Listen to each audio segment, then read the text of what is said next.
representante povo e a Parlamento Nacional lamentável holia fuang mono no ukun lato rohang nebe dadau na viral e media social.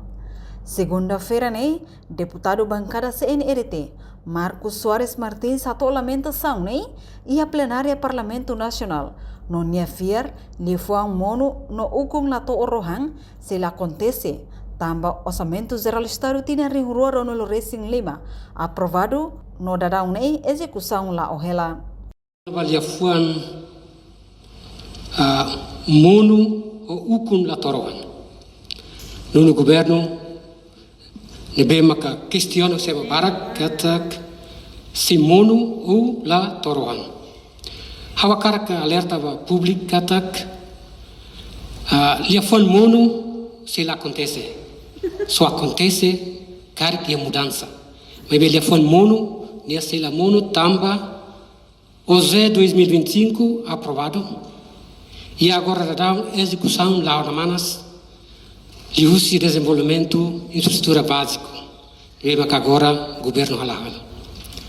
Segundo a avaliação de Sua Excelência Presidente da República, até tem cata governo ainda não há o serviço de aquela. A terceira, funcionamento do Parlamento Nacional agora dá lá o dia aquela. Nebelia foi mono parece que lá vela usa ia momento de e a mudança significativa e a no governo, certeza, bela e a mudança, mas bela os no governo com a tarohan, nela significa que a mono e a conotação negativa. No ni hato oba público, atu hakmatik no labeli preocupa holi fuang hirak tamba no governo composto husi partido CNRT HOPD, nebe ia comitimento no mos ia coligação, sedang ia anuncia oficialmente husi parte competente. Reportagem Melda Fátima, Televisão Timor Post.